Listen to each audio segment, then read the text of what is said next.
Hello, sports fans. This is Lindsay Nelson. The 1977 Mets film you're about to see is being brought to you by the good folks at Dairy Lee. Dairy Lee is famous over 50 years for milk that's guaranteed fresh, cottage cheese that's made just right, and ice cream with a taste to remember. If you're looking for an exciting lineup of winners in 1978, you'll find the New York Mets at Shea Stadium. If you're looking for an exciting lineup of winning dairy products, you'll find Dairy Lee at your local food store. We're here to announce that Joe Torre is our manager. He will manage for us this year, and then he has signed a contract for the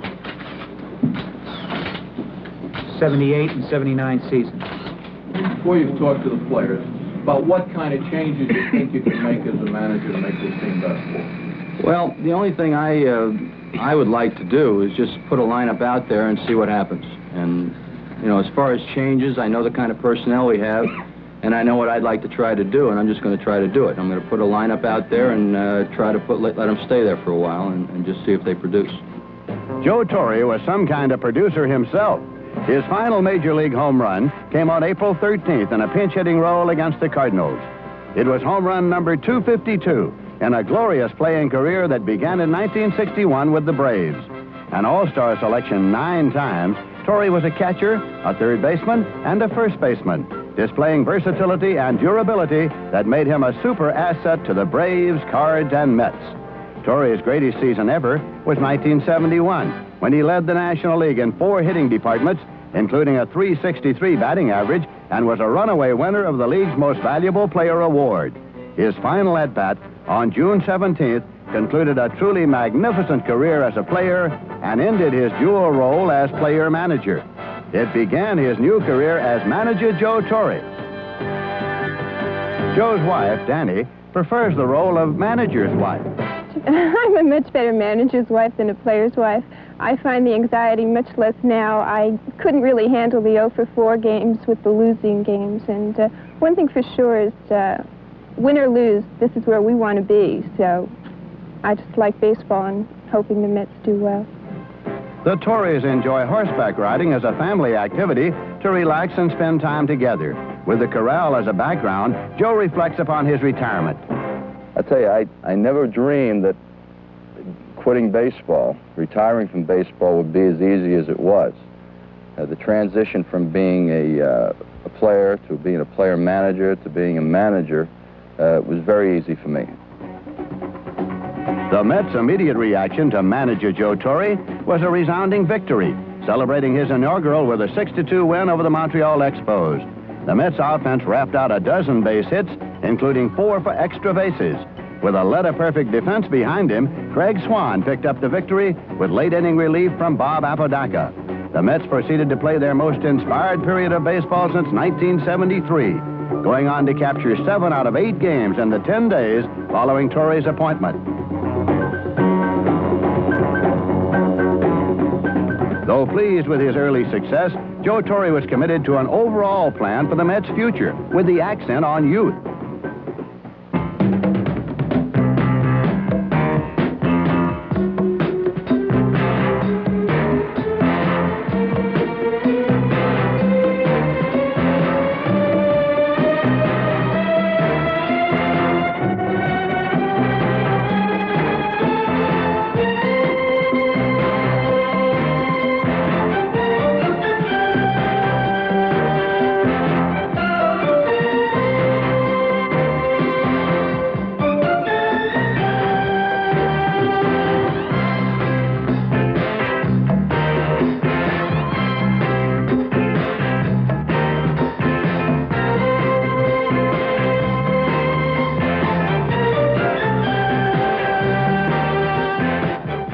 I feel that with a young club like we have, it's good to start on the ground floor rather than trying to retrain an old horse. And we have some talent, and I feel if we add 1 or 2 people, we have a good ball club, but the most important thing is that once we do develop the ball club we feel we're going to develop, it's going to be there for a while, because our future is in the youth, and the youth is here now in the minors, and pretty soon they'll come up and mold the kind of ball club that we feel New York should have. One of the first acquisitions the Mets made early in 1977, Lenny Randall, proved to be one of the best. Randall switch hit his way to a solid 304 average and led the Mets in 6 offensive categories, including average, hits, runs scored, triples, game-winning hits, and established a new club record for stolen bases. Randall proved to be the go-go-go man who bunted, ran, hit, fielded, and hustled his way into the hearts of all Mets fans. Randall's specialty was breaking up close games. Linny had 7 game-winning hits, making his addition to the New York scene even more appreciated. The appreciation factor works 2 ways, and Linny is happy to be in the Big Apple. Well, I've been blessed to be able to play here in New York and to let people know that I do have some talent. And, you know, it's for them to judge as to whether or not I should be a backup second baseman or whatever with another organization. This has been the best thing that happened to me in my career. Primarily a second baseman, the athletic Randall played 6 different positions at one time or another for the Texas Rangers. Manager Torre switched Randall to third base on a permanent basis, and Linny proceeded to solve the hot corner problem with a flair for the spectacular. As a jack of all trades, which position is Linny's own favorite? Third base. I'm getting used to that now. I've been there, I guess, 100 games, and it's become more of a natural position for me, even though I was originally a second baseman. To be able to play one spot as, I guess, to be able to do one job, you would master it and become easier, and I would think anybody in any profession or any lifestyle would be able to do it like brushing your teeth after a while. So it's been a blessing to be able to adjust to it. You can't sit back and be defensive. You have to make things happen. And if you don't, you end up, you know, with your thumb in your mouth and wondering, you know, why did we lose? If you make the opposition make mistakes and have the defense get a little paranoid whenever you're on base and whenever there's some movement or activity, it takes away from the concentration of the pitcher, the defense, and it helps the offensive game. So if we play sort of that way in the future, I think the Mets will be definitely continued. The Mets center fielder for 1977 and a long time to come figures to be Lee Mazzilli. At age 22, Lee solidified the defense, displaying a wide range with young legs and a sure glove. Brooklyn-born Lee Mazzilli found a helping hand as he traveled around the National League from Brooklyn-born veteran Joe Torre. When his friend became manager, Lee found an inspiring leader who built confidence. If you're out there and you make an error or something, it's not where he's going to jump on you or something. He's not even going to talk to you that day. He'll bring you in the next day and we'll talk about it. And I feel like guys play, when they're out there, just play at ease. You know, they just go out there and do what they have to do. And I don't feel like when I'm out there with Joe managers, there's no pressure. I'm not worried about if I make an error and then what's going to happen tomorrow or something like that. So I have to say that, you know, guys I think have played more at ease with Joe being manager. My feeling is Lee Mazzilli might have been rushed into the big leagues, but he's got the capabilities of being a 300 hitter and a super center fielder. And I kid people when they ask me, what about Lee Mazzilli? I said, as soon as I get to the other side of his head flattened out, he'd be a heck of a ball player. And he's just a guy that I have to treat like my older brother Frank treated me, and just got to stay on him constantly because the ability's there and he's going to be an exciting player. You know, in the first beginning of the year, it's something new for me, and it was a little pressure there, and playing sometimes you a little scared up there. And, you know, it took me 1 or 2 times to go around the league, and after that I felt like, well, I belong now, and I felt comfortable up there, and there's no pressure. I mean, I just go out there and play ball, and that's what the big difference was since the All-Star break. Everyone wants to hit 300, and I'm just looking forward to having a better season next year, batting average-wise. Lee would be even happier if he could follow in the footsteps of the Mets' best-known Local Boy Makes Good story. 16 years ago, a Bronx youngster dreamed of being a New York Met.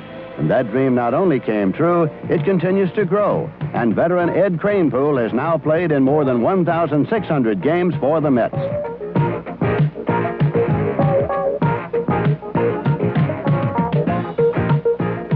Kranepool revisited James Monroe High School and Coach Joe Consagra, who has sent so many players to the majors. Standing on the very field where he broke Hank Greenberg's home run record, we asked Eddie for his thoughts.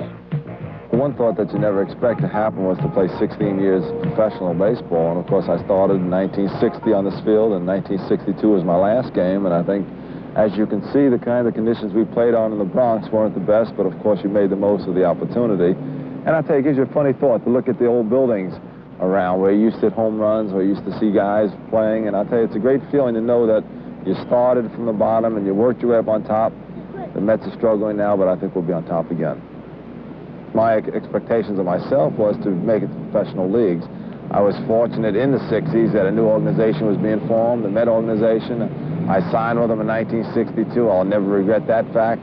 And of course, when I first worked out in the stadium here, we'd come out every day, we'd practice. We were fortunate to have a field. We were one of the only New York schools to have a field in our backyard, and we could play every day. We'd practice from 2:30 to 6. We had a great coach who worked with us on fundamentals, stressed those points, and of course, that is the way to improve yourself. And I was fortunate to play here and do so well, and of course sign, and I attracted a New York team. You only get out of sports as much as you put into it. You're going to have to motivate yourself. You're going to have to work on your own. It's through your own hard work and dedication and determination that'll make you to the big leagues. And of course, all the kids, when you practice on these fields, you have to remember things are going to get easier. Because if you can catch balls on these fields, you know you can catch them at Shea Stadium. Is there a special pride among local heroes seeing New York youngsters coming up to the Mets? Well, as a New Yorker, I'm proud to be a New Yorker, and of course I'm fortunate to play in my own city.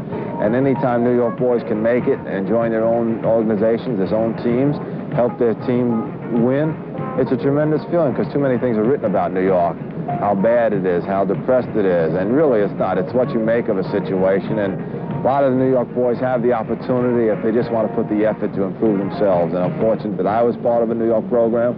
It was a healthy program. It's still healthy. Now it's up to the kids to get out on these empty fields and work out and hope they make it to the Mets. The tradition and glory of New York baseball was never better exemplified than on Old Timers Day as Mickey Mantle, Willie Mays, Joe DiMaggio, and Duke Snider paraded in from center field, giving Shea Stadium fans a spine-tingling chill.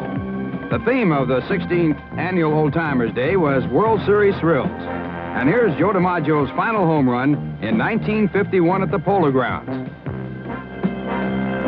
In 1954, Willie Mays robbed Vic Wirtz of Cleveland with this amazing gem of a catch. Mickey Mantle is the all-time World Series home run king with 16 round trippers. Here's a game winner against the Dodgers that sails out of Ebbets Field onto Brooklyn's Bedford Avenue. Duke Snider belted 11 home runs in World Series competition, including 4 in the 1955 Classic that brought Brooklyn its only World's Championship. In the 1977 Old Timers game, the local heroes still excite the fans.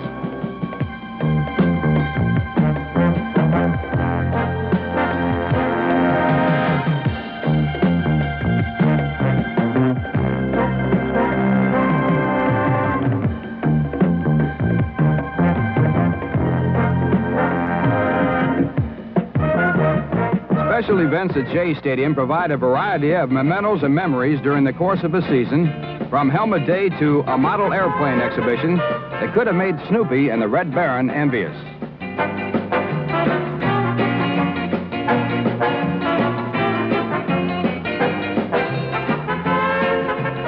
Jacket Day. Joel Youngblood's home run in the annual Mayor's Trophy game helped clinch the Mets' win over the Yankees.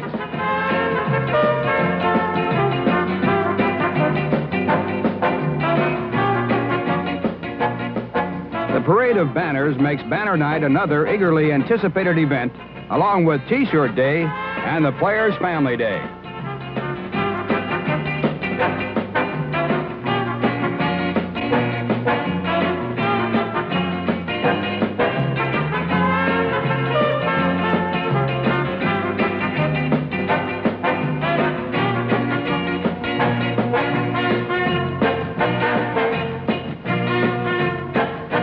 The Mets' wives competed in the softball home run hitting contest. Back to School Day featured a handsome and useful gift. Speaking of handsome and useful, the Mets can attach that label to catcher John Stearns. Stearns earned the first-string job behind the plate for 1977, and it was a year of on-the-job learning.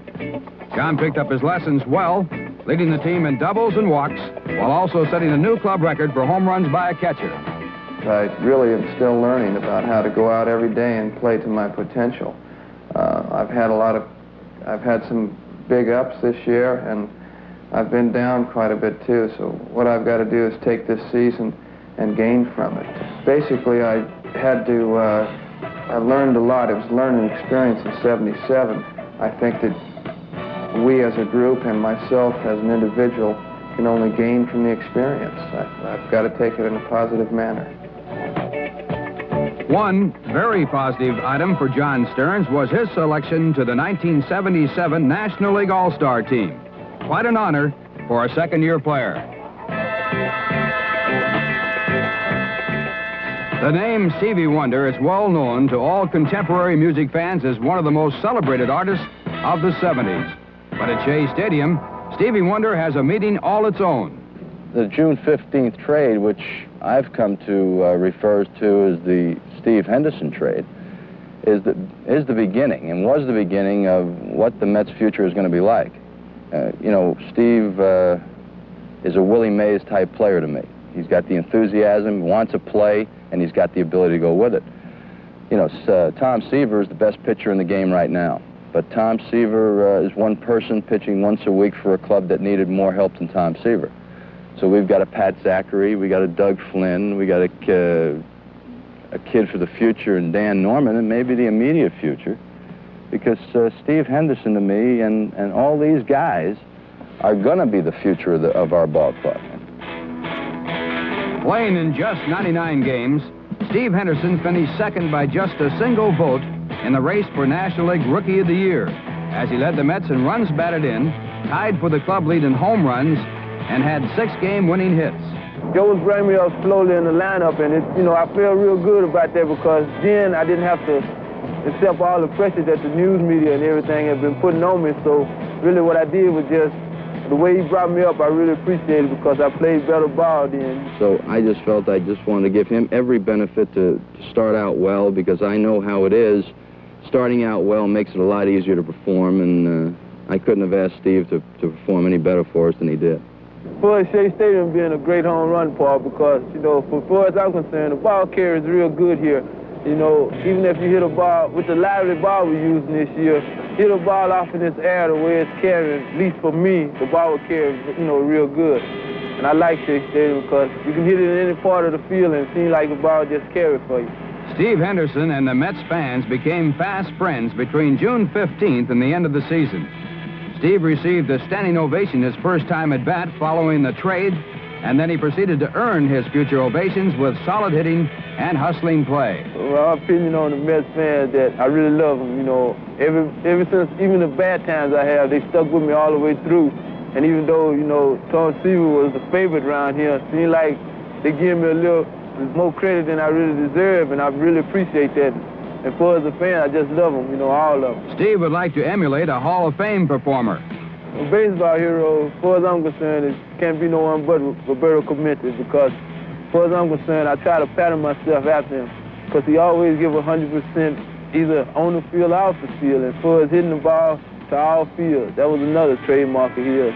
And for his good defense, and I really like him, man. I admire him very much. I just hate I didn't get a chance to meet him, because he was a great ball player. Doug Flynn was another part of the trade with Cincinnati. Flynn welcomed the chance to be in the starting lineup in New York, but found his standard of living took a beating. As far as I'm concerned, the biggest difference about the trade was that in Cincinnati, I owned a house, and in New York, I could barely afford an apartment.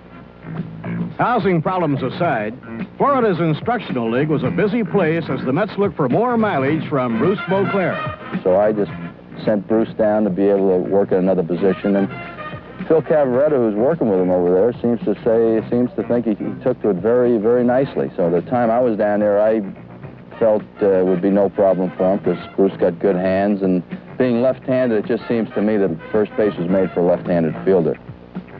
Dan Norman is probably one of the future outfielders in this organization. He's a young boy, about 22, 23 years old, but the thing is, we don't want to rush Dan again.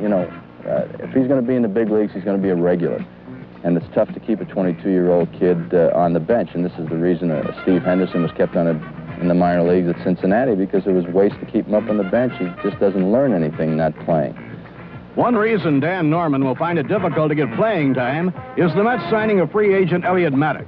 Maddox is coming off an injury, but can't wait to put his smooth fielding, aggressive hitting styles into high gear for the Mets. I'm ready to go. You know, if the season were to start tomorrow, I'd be ready. Maddox hit .303 and .307 in 1974 and 75.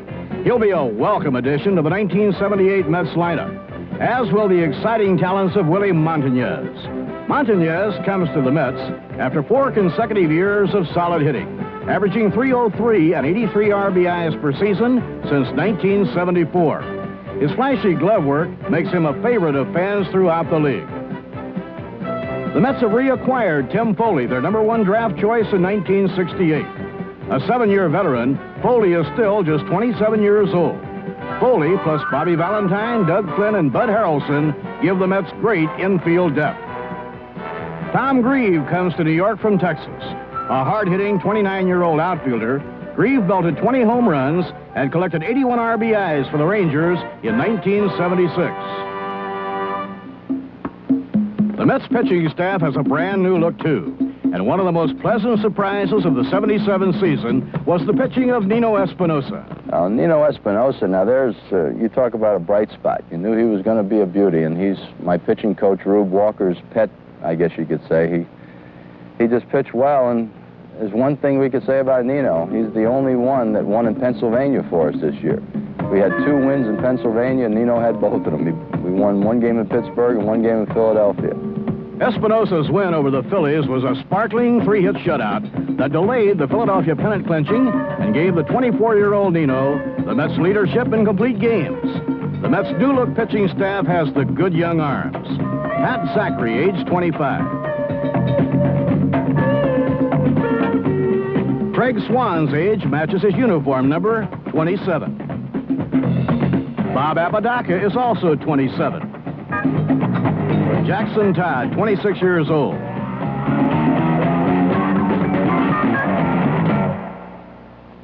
Bob Myrick, age 25. Veteran Skip Lockwood is 31, approaching the prime of life for a relief pitcher.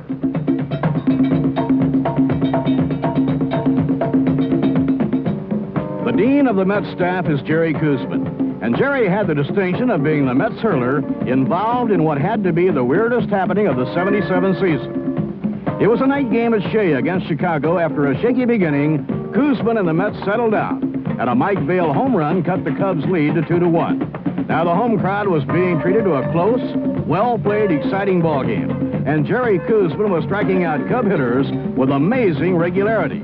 His sense of humor was just as sharp as his strikeout pitch. When I came into the dugout after the 6th inning, they told me I had 11 strikeouts. And with only 9 hitters to go, I knew I could get into the record books by striking them all out. It was just, it isn't that tough. And gained the immortality that, I truly deserved. Then the lights went out in the Great Blackout of 77. Electricity wasn't restored for 24 hours, and the July 13th contest was continued in mid-September. But you sit on the bench for 3 months and get cold waiting for them to finish that ball game. There's just no way you can go out there and achieve that type of record. When I stepped up to the plate, everything went absolutely blank, and I thought it was my last day on earth. I thought God was calling. When the blackout hit, we were in the dugout. We were just getting up, and I was about to run for cover. It never happened to me before, and I was sitting in the dugout. My first reaction was to head, under the dugout. Well, when the lights went out, I was in the dark. Jackson Todd's response displays the humor of a young man who made it to the big leagues after adversity that was critical not only to his career, but to his life. His story is one of crisis, hope, and inspiration. I first learned I had cancer when I was in the Instructional League in 1974 in October. And it was just something that had developed in the lymph node in my chest area. I developed a knot in it, and other things I wasn't eating right, and I just didn't feel right, so I just went in and had it checked up. I was in the hospital for about 2 weeks after the operation, and from there I went back home to Oklahoma and went to a cancer clinic for a week, stayed there, and then I was an outpatient. And from an outpatient, I was taking chemotherapy. It's humorous now, but at the time it wasn't humorous. I mean, because here I was 22, 23 years old, and my hair was falling out. You know, I wasn't used to it, but I had straight hair, you know, before. I didn't have too many curls in it, and doctors had told me, they said it might, when it comes back in, it'll come back thicker and maybe curlier. And when it did come back in, it did come back in curlier, and so this is the new look, I guess, for me. My first decision in Major Leagues was, it's got to be just a tremendous emotion conquest for me, because maybe 2 years ago, I didn't know where I was going to be, and I set that as my goal, and finally I was there, and I was pitching in the big leagues, and it was my first start in big leagues, and it just meant a lot to me to go out and try to win it. It's a tremendous honor, you know, to be in the major leagues and win a game. I set a goal when I was sick, and I reached that goal, and but I reached it by learning that good health is the most important thing in life. You know, being this is my first year I managed, I took over May 31st with one ball club and ended up the beginning of October with another ball club, and had winning streaks and losing streaks and trades and whatever. But at least now that the smoke is cleared, I can see what our future is. And the accent is on youth, which, you know, it's not going to be a day-to-day proposition when you're talking about young ball players. Our ball club has a Lee Mazzilli, a Steve Henderson, a Lenny Randall, 3 young, vital ball players that you need to build around. And I feel that we have it. And our pitching staff's a lot better than people give us credit for. So I just feel that the ball club that we're going to put on the field next year is going to make the Met fans come back to New York and Shea Stadium to where they really want to be.